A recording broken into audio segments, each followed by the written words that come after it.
Assalamualaikum warahmatullahi wabarakatuh. Saya dari kelompok 10 akan menjelaskan domain konten akademi sebagai konteks.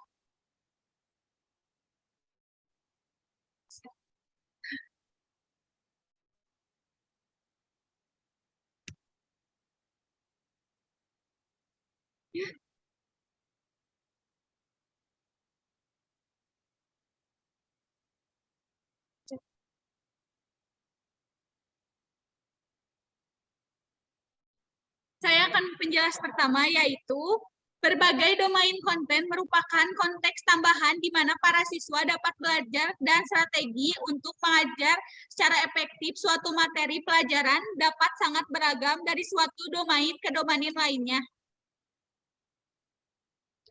Seni bahasa, yaitu membaca dan menulis. Keterampilan membaca dan menulis jelas dibangun di atas pengetahuan mengenai bahasa lisan. Selain itu, harus mempelajari hubungan antara bagaimana kata-kata berbunyi dan dihasilkan secara lisan pada satu sisi dan bagaimana kata-kata tertulis di atas kertas. Mendorong perkembangan membaca dan menulis, yaitu berikut contoh-contoh yang kita lakukan. Untuk membaca, ingatkan para siswa akan hal-hal yang sudah mereka ketahui tentang topik. Dan yang kedua, mintalah para siswa bekerja berpasangan untuk menceritakan kembali atau meringkas cerita pendek yang baru mereka baca. Yang kedua, untuk menulis, yaitu bantu para siswa bertukar ide untuk berkomunikasi secara efektif, dan mintalah para siswa dengan keterampilan menulis yang terbatas untuk mendikte alih-alih menulis cerita mereka.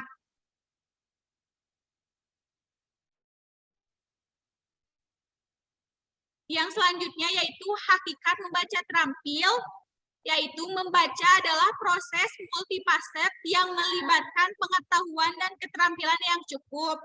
Antara lain, pengenalan bunyi dan huruf, keterampilan menguraikan kata, pengenalan kata otomatis, konstruksi makna, dan pengawasan metakognitif. Yang selanjutnya yaitu hakikat menulis yang terampil, yaitu menulis efektif melibatkan proses-proses tambahan seperti menetapkan tujuan, identifikasi dan organisasi pengetahuan yang relevan, fokus pada komunikasi dibandingkan mekanis, revisi, dan regulasi metakognitif dari keseluruhan usaha menulis. Yang selanjutnya akan dibahas oleh Najib. Bismillahirrahmanirrahim. Saya Muhammad Najib Saiful Mila sebagai pembahas kedua, yakni membahas mengenai matematika. Matematika mencakup beberapa sub aritmatika, aljabar, geometri, statistik yang menggunakan beberapa metode untuk mempresentasikan dan memecahkan soal-soal kuantitatif. Kemudian selanjutnya pusat dari semuanya adalah pengetahuan dan keterampilan berikut mencakup beberapa hal. Pertama, memahami angka-angka, harus mengetahui tulis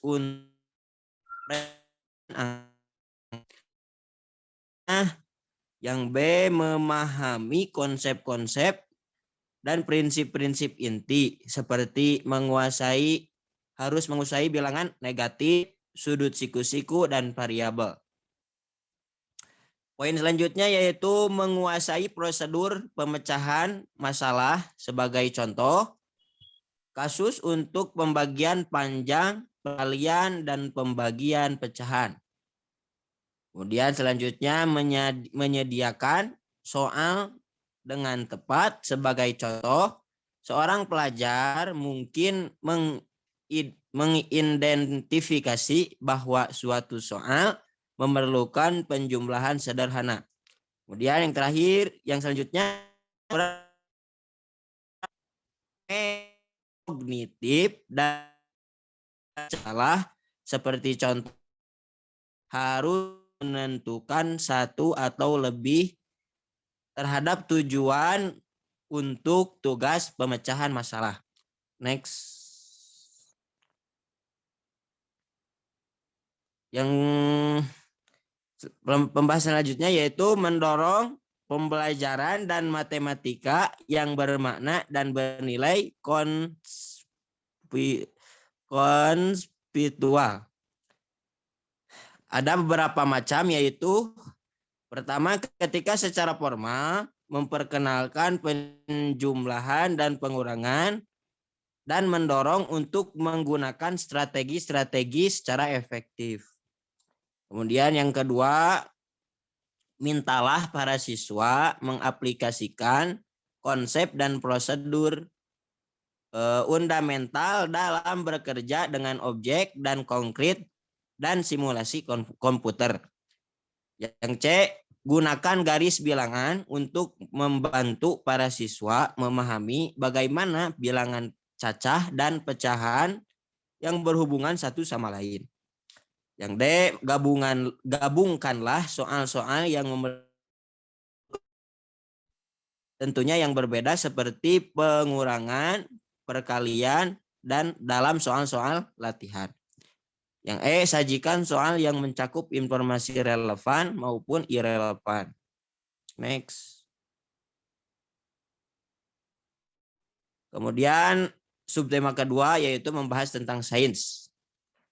Sebagai sebuah disiplin sains memiliki dua tujuan utama. Mendeskripsikan dan menjelaskan apa yang diamati orang-orang di alam. Pusatnya asumsi dasar bahwa dunia sedikit bisa diprediksi bahwa beragam fenomena fisik, biologi, dan sosial yang diamati manusia. Kunci untuk penalaran ilmiah adalah sebagai berikut. Yang pertama, formasi dan pengajian hipotesis. Ilmuwan memulai dengan dugaan tentatif hipotesis mengenai hakikat dunia dan para penghuninya dan alam semesta. Bagian kedua, dokumentasi observasi yang teliti dan objektif. Ilmuwan menyimpan rekaman observasi mereka dengan teliti. Yang ketiga, konstruksi teori dan model penyelidikan ilmiah merupakan proses yang sangat konstruktif. Seringkali penyelidikan ilmiah itu melibatkan pembahasan dan prinsip. Dan selanjutnya akan dibacakan oleh Puput. Bismillah, saya di sini akan menjelaskan tentang studi sosial. Istilah studi sosial mencakup domain konten yang berkaitan dengan hakikat masyarakat dan hubungan sosial, baik di masa lalu maupun masa kini. Fokus kita di sini akan pada dua domain, yang terutama menonjol di kurikulum sekolah dasar dan sekolah menengah, yakni sejarah dan geografi. Hakikat pengetahuan dan pemikiran historis. 1. Memahami hakikat waktu historis. 2. Pengambilan perspektif. 3. Menarik kesimpulan dan dokumen-dokumen bersejarah. 4. Mengidentifikasi hubungan sebab akibat yang mungkin di antara peristiwa-peristiwa. 5. Mengevaluasi kredibilitas berbagai dokumen dan interpretasi. Hakikat pengetahuan dan pemikiran geografis. 1. Memahami peta sebagai representasi simbolis, mengidentifikasi hubungan timbal balik antara manusia dan di lingkungannya, mengakui perbedaan budaya dan implikasinya dalam pola perilaku manusia. Yang terakhir, mendorong pembelajaran di studi sosial. Untuk sejarah, ditingkatkan awal jenjang sekolah dasar, fokuskan pengajaran pada sejarah pribadi para siswa dan pada peristiwa-peristiwa yang terjadi lokal baru-baru ini. 2. Mulai tingkatkan akhir jenjang sekolah dasar, perkenalkan para siswa dengan sumber-sumber historis utama, seperti buku harian, surat, dan artikel koran. 3. Jenjang SMP dan SMA, mintalah para siswa membaca banyak peristiwa sejarah yang penting. 4. Lakukan skenario bermain peran dan proses pembuatan keputusan. 5. Mintalah para siswa menulis entry jurnal fiksi atau cerita pendek dari perspektif periode, waktu, atau figur historis tertentu. 6. Mintalah para siswa untuk mempertimbangkan bagaimana sesuatu bisa berbeda jika peristiwa tertentu sebelumnya tidak terjadi. Selanjutnya untuk geografi, 1. Mintalah para siswa membuat peta bangunan sekolah atau lingkungan sekitar. 2. Sediakan instruksi eksplisit dalam simbol peta umum. 3. Ditingkatkan atas jenjang SD atau SMP, perkenalkan konsep skala peta.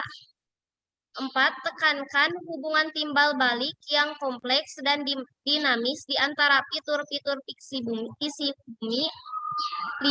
Susunlah percakapan berbasis internet dengan anggota-anggota dari kelompok budaya berbeda dan seluruh dunia. 6. Ajari para siswa cara menggunakan situs web dan peranti lunak pemetaan yang sesuai usia.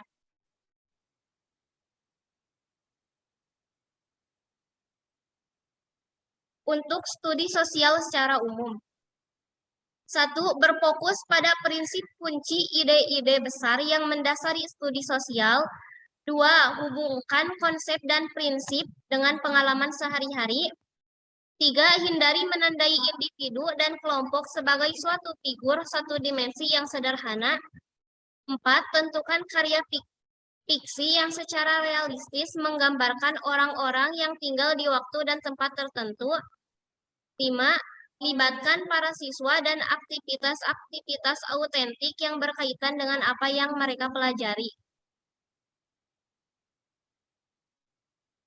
Selanjutnya, mempertimbangkan keragaman para siswa. Mengakomodasi para siswa berkebutuhan khusus. Banyak siswa berkebutuhan khusus mengalami kesulitan dalam membaca dan menulis. Untuk meminimalkan kegagalan akademis dan psikologis, kita harus mengatasi hambatan membaca dan menulis para siswa ini sedini mungkin. Idealnya, dengan pelatihan yang diperhitungkan dan intensif dalam kecuali keterampilan dasar tersebut atau pengenalan huruf, kesadaran fonologis, dan proses-proses kompleks lainnya, seperti keterampilan metakognitif dalam membaca, keterampilan komposisi dalam menulis. Sekian dari saya. Sekian dari kelompok 10, penjelasan PPT tentang